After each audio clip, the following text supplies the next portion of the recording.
পড়া হিসেবে করে আলাদা দপ্তর, আলাদা মন্ত্রক, আলাদা বরাদ্দ করা হয়েছিল। এটা অনেক দিনের, আজকের নতুন কিছু নয়।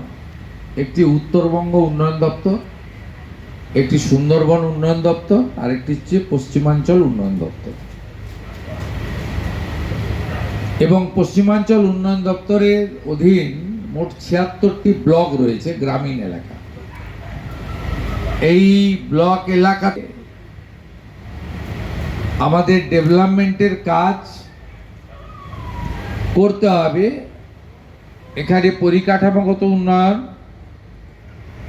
সামাজিক ক্ষেত্রে উন্নয়ন, জীবন জীবিকার মান উন্নয়ন, এবং বিশেষ করে এই এলাকাতে তফসিলি জাতি, উপজাতি, কুর্মী, বাউরি সহ সমস্ত মানুষকে, যারা আমাদের, আমি মনে করি যারা মূলবাসী, তাদের ডেভেলপমেন্টের জন্য আমাদের বিশেষ বিশেষ নজর দেওয়া উচিত।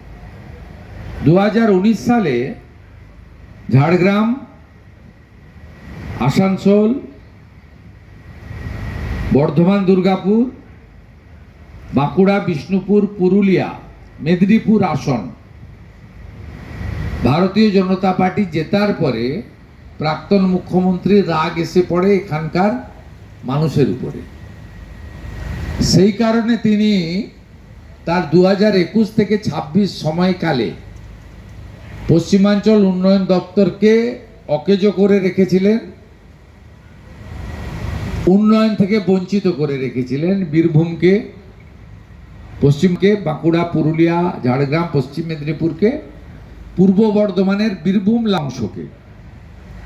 স্বাভাবিকভাবে এবারে যখন সরকার তৈরি হলো, আমার কেন্দ্রীয় নেতৃত্বরা বললেন যে মুখ্যমন্ত্রীর পুলিশ দপ্তর ইত্যাদি ইত্যাদি বড় বড় দপ্তর তো থাকবেই, কিন্তু এই দুটো জায়গার উন্নয়নের দায়িত্বটা মুখ্যমন্ত্রীকে নিতে হবে। একটা হচ্ছে সুন্দরবন, আর একটা হচ্ছে পশ্চিমাঞ্চল। তাই আমার যে কটা দপ্তর, আমি যে কটা দপ্তরের মন্ত্রী, তার মধ্যে পশ্চিমাঞ্চল উন্নয়ন দপ্তরও পড়ে।